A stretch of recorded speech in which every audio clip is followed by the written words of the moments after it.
오늘은 미국 3대장은 혼조세였고요. 유럽장은 어제 하락했던 거 다 반납했습니다. 헝다그룹 얘기를 아주 자극적으로 기사들을 뽑아제낀 미디어들이 있는데, 보도들이 있는데 별 문제 아니다라고 생각해야 되지 않을까. 계속 그런 게 이제 시장에 반영이 되는 게 아닌가 그렇게 생각을 합니다. 한경 글로벌 마켓의 김현석 기자께서 9월 22일자에 뽑은 기사인데, 올린 기사인데, 여기 보면 이제 바클레이즈가 리먼 모멘텀과 가깝지 않다라고 얘기를 하고 있거든요. 사실 리먼 사태 때 같은 경우에는 미국의 모기지 관련된 채권을 저기 북유럽에 어디 시골 촌구석에 노인분들도 금융상품으로 들고 있었거든요. 그래서 금융시장의 부실이 상품 부실뿐만 아니라 거기에 그 상품으로 인해서 부실을 당한 개인들까지도 싸그리 싹싹 쓸려가지고 갔던 형태인데, 헝다 채권이 글로벌에 그렇게 유통되고 있지는 않아요. 결과적으로는 헝다그룹은 중국 내 자체 내의 문제인데, 그 문제가 중국이 통제하는 과정 중에, 그러니까 현금 흐름을 통제하는 과정 중에 발생한 문제이기 때문에 결과적으로 그걸 잘 통제하고 언급하고 현재 흐름을 잘 보고 있다고 봐야 될 것 같고, 여기 보면 뱅크 오브 아메리카에 있는 분이 메릴이라는 분께서 중국 정책당국은 매우 능동적으로 개입할 것이다. 저도 이렇게 생각하고 있습니다.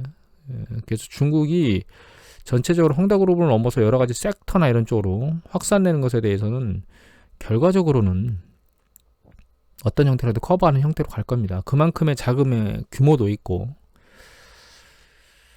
모건 스탠리 같은 경우에도 광범위한 전염 기대는 과장됐다라고 얘기를 하죠. 그래서 일단락 되고 있는 게 아닌가 이런 생각이 듭니다.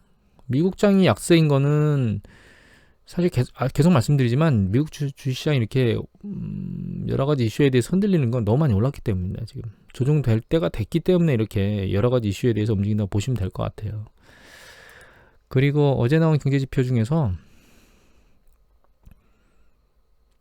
저희가 하나 볼 거는 이거 같아요. 미국의 선행지수가 나왔거든요. 선행지수 전년 변동률이 나오는데 0.8% 증가했습니다. 그 직전에 0.4 증가했고, 이거 미국의 컨퍼런스 보도에서 나오는 거거든요.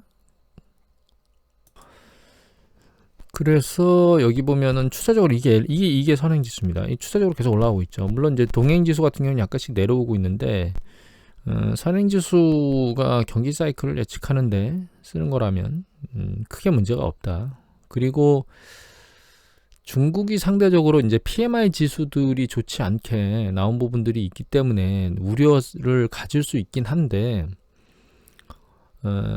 뭐 여러 가지 이유 중에서, 그러니까 경기 사이클이 정점에 도달해서 정점에서 수축 과정이 만들어지는 과정들이 있거든요. 근데 이제 그 중에 가장 큰 차이점은 비용 부분에 대해서 큰 격차가 있다는 거예요. 이게 무슨 얘기냐면, 금리가 상당히 높아가지고 그 비용이 한계에 봉착하고, 그 다음에 대출 규제나 이런 것들이 공격적으로 나가고 있을 때, 그렇게 경기가 수축되는 그런 상황에서 큰 경제 규모 하나, 중국 경제가 수축으로 떨어지는 과정을 밟는 거하고, 지금처럼 그런 단계가 아닌 상황에서 약간 경기가 둔화되는 거는 차이가 다르다는 거예요. 그래서 유럽이나 미국 경제가 아직 좋기 때문에 그러니까 크게 위험성이라고 생각을 해야 될 상황은 아니다. 이런 상황으로 조정을 받으면 이거는 조정시 매수에 대한 시그널로 사용해야 된다, 이렇게 생각하시면 될 것 같아요. 다음에 이제 한경 글로벌 마켓의 조재길 기자께서 9월 22일자에 올린 내용인데, 여기 보면 실제 12월에 유동성을 축소할 것이다, 테이퍼링을 할 것이다, 이렇게 얘기가 나오고 예상하고 있는 거죠. 뭐 이미 나온 거 아닐까요? 근데 내일 새벽이면 이제 내용이 나올 건데, 만약에 연준에서 올해 안에는 테이퍼링이 없을 것이다 라고 발언을 할 수도 있습니다.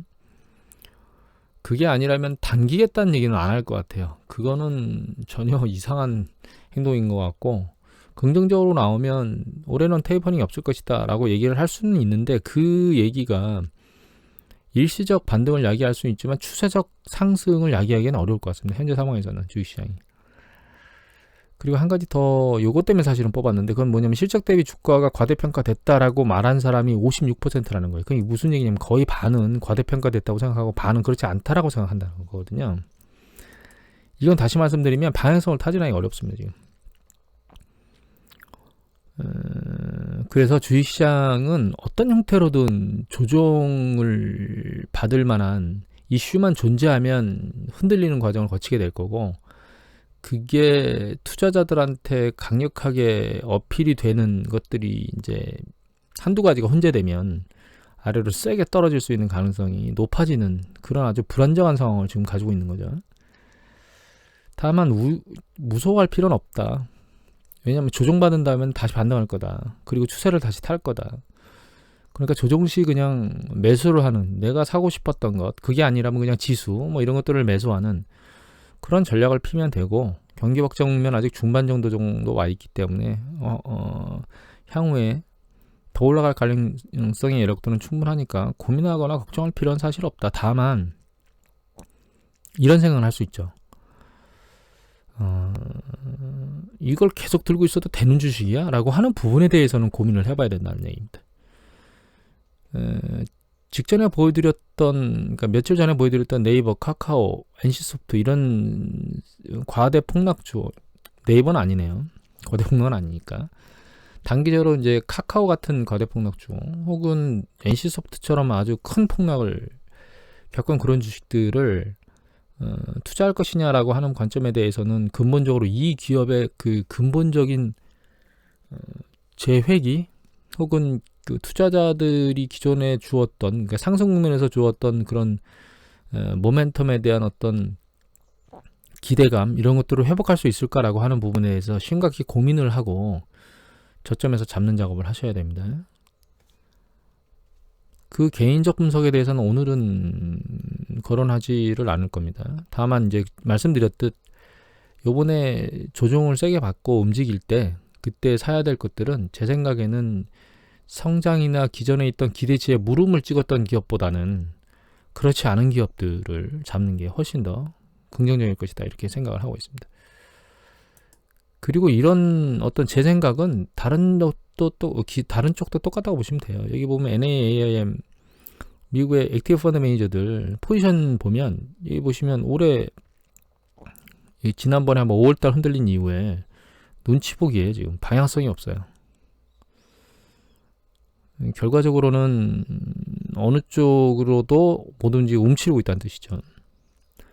다만 개미들은 좀 다릅니다. 이건 미국의 AAII, 미국 그 개인 투자자들 협회거든요. 여기 보시면 얘네들 포지션이 어떻게 되어 있냐면 71% 정도 되어 있거든요. 8월 말 기준으로.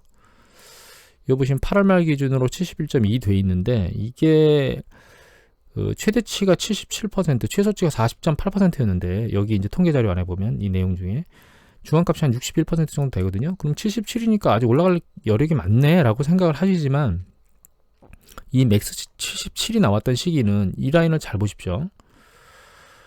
잘 보시면 77이 나왔던 시기는 중간에는 없어요. 언제 나왔냐면 IT 버블 난리칠 때 나왔습니다. 여기 보시면 97년도, 98년도로 막 뜨거워지기 시작했던 이때 쭉 올라가죠. 그러다 여기 보시면 99년, 여기 보시면 IT 버블 정점 2000년대, 그때 77을 찍었죠. 이때 나온 거 이외에 이 이후에는 71% 정도 되면 고점입니다. 잘 보시면 7자리 숫자가 잘 안 보이죠, 상황이. 그죠? 여기 보시면 퍼센테이지를 쭉 보시면 7자리가 안 보일 거예요. 60%도 잠깐 있었네요. 2018년도에 72. 그러니까 지금 72.2라는 얘기는 거의 개인들이 주식에 들이부을 주식 그 현금은 다 부었다, 이렇게 생각을 하시면 돼요. 수급 측면에서 기관은 관망세를 보이고 있는 것 같고, 개인은 들어갈 만큼 다 들어간 것 같다, 이렇게 보이거든요. 그리고 빅스 지수를 보면, 어제 잠깐 말씀드렸는데, 이거는 그 시카고 옵션 거래소에 있는 빅스 지수입니다. 자, 보시면 이 내려오다가 계속 추세로 내려왔었거든요. 내려오다가 이게 직전 1년입니다. 내려오다가 보시면 땅 저점을 찍었어요. 6월달, 7월달 초에 저점을 찍고 올라가는 방향이 지금 이렇게 둥글게 머리를 이렇게 들고 있는 느낌이죠. 이 헝다구름이기 때문에 탕 튀었던 거고, 그 다음에 빅스 지수를 다시 빅스 변동성을 하는 VBIX를 보면 얘는 4월달에 저점을 찍고요. 그 다음에 약간씩 위로 올라가는 느낌이 들고 있거든요. 그러니까 변동성이 커진다는 뜻입니다. 점점. 시장이 무엇인가 지금 핑계거리가 필요할 뿐이지 조정에 대한 어떤 가능성은 이제 익어가고 있다. 이렇게 보고 있습니다. 저는 개인적으로. 그리고 이게 굉장히 세게 움직이지 않을 것이라고 보는 가장 주된 이유는 이게 채권 시장 관련된 투자 심리를 볼 때 제가 보는 거거든요. 보는 것 중에 하나인데, 이것도 보여드렸죠. 파란 거 같은 경우는 하이힐드 스프레드, WB 이하에 있는 모든 하이힐드 채권을 인덱스화해서 지수화해서 그 국채 스프레드, 국채와의 스프레드를 보는 거고, 트리플 C 이하의 채권 수익률의 그 움직임인데, 트리플 C를 굳이 나눠서 보는 이유는 가장 낮은 등급에 있는 아이들이 먼저 먼저 충격에 대한 반응이 빠를 수 있다라고 하는 전제 조건을 가지고 같이 보는 겁니다. 그런데 트리플 C 이하 같은 경우에는 가장 낮은 수준에 와 있어요. 이 채권 수익률이. 그만큼 공격적으로 하이힐드 채권들을 채권 펀드 매니저들이 매집한다는 뜻입니다. 이것도 그만큼 시장이 많이 더워졌다는 뜻입니다. 그게 무슨 얘기냐면, 주식시장 이미 설명을 한번 드렸지만, 주식시장이 너무 과도하게 오른 상황에서 채권의 펀드 매니저들이 너무 낮은 수익률을 내면 채권 펀드에서 자금이 이탈되겠죠. 그런 부분들을 커버하기 위해서 하이힐드 채권인데도 불구하고, 그것도 트리플 C 이하에 있는 상당히 신용등급이 낮은 상황인데도 불구하고 매집을 해대고 있다는 뜻이거든요. 물론 이거는 채권 투자자들이 지금 경제 상황에서 상당히 신용등급이 낮은, 이거 이외에 레버리지론도 얘기가 돼 있었죠. 그런 기업들의 채권들을 이렇게 계속 사대고 있다는 뜻은 향후의 경기에 대한 수축 위험이나 이런 것들을 전혀 감안하지 않고 있다는 뜻이기도 합니다. 그러니까 경제가 좋을 것이다 라고 하는 부분을 감안하고 있다는 것도 반증이 되고, 또한 그렇게 해석할 수도 있지만 이렇게 해석할 수도 있어요. 너무 과열됐다, 시장이. 주식시장도 그렇고 채권 시장도 그렇고. 그런데 향후에 이제 금리 인상이나 이런 것들이 일어나게 되면 채권 수익률 일정 수준 머리가 들리게 될 거고, 그럼 채권 가격은 좀 내려가겠죠. 빅스 지수를 놓고 보면 이게 가장 안정화된, 그러니까 심리적으로 안정화된, 변동성이 상당히 낮은 수준까지 내려갔다가 이제 다시 머리를 들고 있다, 이런 상황들로 나타나고 있어서 이게 언제일지는 모르겠지만 폭풍 전화 같은 느낌? 뭐 이런 일들이 일어나는 이유는 지금 뭐 한물 같지만, 계속 말씀드리면 델타 변이는 큰 문제가 없을 것이다 라는 얘기를 드리는데, 잠깐 이거 보여드릴까요? 미국의 이게 델타 변이, 이거 월드오미터 데이터입니다. 보시면 올라갔다가 지금 감소하고 있죠. 델타 변이 확진율입니다. 확진자 수. 얘가 존스홉킨스의 확진율이에요. 확진율 떨어지고 있죠. 델타 변이가 실제로는 미국 상황에서 델타 변이 문제는 이제 사라지고 있는 것 같아요. 물론 겨울철이 되면 조금 더 이 부분이 반등하면서 움직일 수 있는 가능성을 오픈하셔야 됩니다. 날이 추워지면.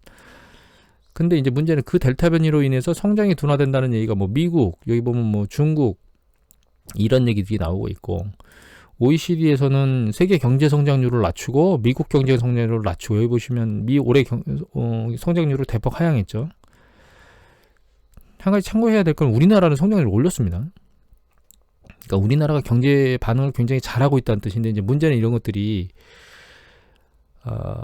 이 국한됐다는 표현도 좀 잘못되긴 했는데, 예를 들면 뭐 배달이나 이런 것들도 자영업자 같은 경우에는 성업 되는 쪽이 있고 그렇지 않은 쪽도 있잖아요, 사실은. 그래서 이제 나눠진 건데, 이게 대응을 잘 못하는, 그리고 많은 자영업자들이 강제적으로 영업을 할 수 없는 그런 상황, 뭐 배달이 불가능한, 사실 쉽지 않은 그런 쪽 같은 경우는 충격을 많이 받아서 일반 서민들이 느끼기에는, 그 다음에 뉴스 보도로 느끼기에는 경제가 안 좋다고 느낄 수밖에 없지만, 실제로 지표상으로는 굉장히 우리나라 경제가 좋다.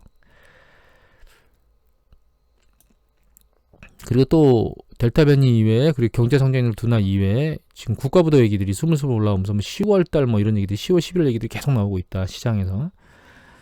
디폴트 얘기가 나올 수 있고, 뭐 이게 일시적으로 지나갈 거지만 그게 투심을 어떻게 작동시킬지는 그때 가봐야 알 수 있는데, 이제 문제는 이게 녹립고 있다는 거예요, 상황들이. 눈치 보기를 하고 있다거나, 개인이 자금을 다 밀어넣는데 이제 거의 최대치로 현금이 들어가 있다거나, 혹은 뭐 빅스 지수의 변동성이 약간씩 높아지고 있다거나, 이런 것들.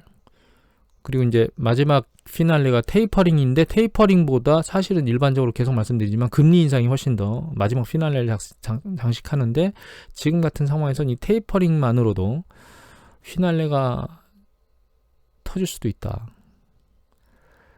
지금까지는 별 이슈가 없을 수 있는데, 이게 어느 순간에 뭔가 이렇게 있잖아요, 큰 풍선이 부부 불어났는데 어느 순간에 약한 바늘로 푹 찌르면 펑 터지는 것처럼 그런 느낌이 계속 저는 들고 있어서 조종을 충분히 받았던 주식이라 하더라도 얘가 다 받은 거야? 라고 하는 생각을 100% 확신을 가지시면 안 된다는 생각을 드리고 싶어요. 시장 이제 뭐 네이버나 NC소프트 이런 것들이 개별 기업 문제 때문에 조정을 받았는데 지금은 이제 시장 전체가 조정을 받을 가능성들이 있기 때문에 그래서 투자에 대한 고민을 하신다면 일정 부분은 이런 부분요 시스템적으로 일시적 조정이 있을 수 있는 좀 생각보다 깊은 조정이 있을 수 있는 부분을 감안하고 투자를 하셔야 된다 이런 생각을 하셔야 될 것 같고 이거는 비트코인이거든요. 비트코인 지난번에 제가 말씀드릴 때보다 약간 빠른 속도로 비트코인이 반등했습니다. 그때 말씀드렸던 게 하실 거라면 대표적인 큰 것들을 해라. 사실 여기서 한 번 더 빠지면 하는 그런 뉘앙스로 말씀드렸었습니다. 제가. 근데 제 예측보다는 좀 빨리 반등한 거죠. 반등했는데 최근 추세를 보면 일단은 큰 것들이 이게 비트코인이고요. 일론 머스크가 난리를 쳤던 도지코인은 아예 반등세가 미약하죠. 그래서 큰 걸로 하는 게 맞습니다. 그 다음에 이거는 이제 최근에 성장했던 뭐 시바 견 뭐 어쩌고저쩌고 뭐 이런 아예 붕괴됐고 그 다음에 이더리움이 비트코인보다 반등세가 높았습니다. 그러니까 결과적으로는 이걸로 작업을 하실 거라면 비트코인 혹은 이더리움 두 개 중에 하나로 작업을 하시는 게 맞는 것 같고 최근 추세를 보면 대규모로 거래를 던져버렸습니다. 이더리움 보시면 여기 보시면 올라갔죠. 물량이 폭발적으로 쏟아져 올라오면서 이날 하루에 대규모 물량이 터졌고 최근 이틀간 대규모 물량이 터졌거든요. 두 가지 중에 하나겠죠. 이 밑에서 받쳐서 한 사람들이 여기서 물량을 털었거나 여기서 못 털었던 물량을 여기서 다시 털거나 이 두 가지 중에 하나를 지금 하고 있는 것 같아요. 이거는 비트코인도 마찬가지입니다. 동일한 패턴이고 이거를 그냥 주봉으로 좀 보면 비트코인 같은 경우에는 왼쪽 어깨 머리, 오른쪽 어깨 반등, 머리를 못 뚫고 내려오고 있죠. 이런 부분이 좀 보이거든요. 이더리움은 그거보다는 약간 왼쪽 어깨가 좀 안 보이는 편입니다. 근데 이제 오른쪽 어깨에 쌍머리를 만들고 아래로 하락하는 그런 개념이거든요. 그 돈나무님께서 얘가 몇 배로 또 틀 거라고 5년 안에 난리를 치고 계셨는데 그대로 될까요? 라고 하는 물음표는 아니 찍을 수가 없고 말씀드렸듯 얘가 완전히 소멸되지는 않을 것 같아요. 다만 이걸로 작업을 하실 거라면 말씀드렸듯 큰 거를 가지고 상대적으로 많이 빠졌을 때 들어갔다가 반등 시에 매도하는 그런 전략으로 얘를 임하셔야 될 것 같고 물론 바닥이 어딘지 예측하기는 상당히 어렵습니다. 기준치는 많이 빠졌을 때 그게 반토막인지 80%인지 70%인지 이런 건 개인 개별 기준으로 액션을 취하셔야 될 것 같아요. 오늘은 이 정도로 마치도록 하겠습니다.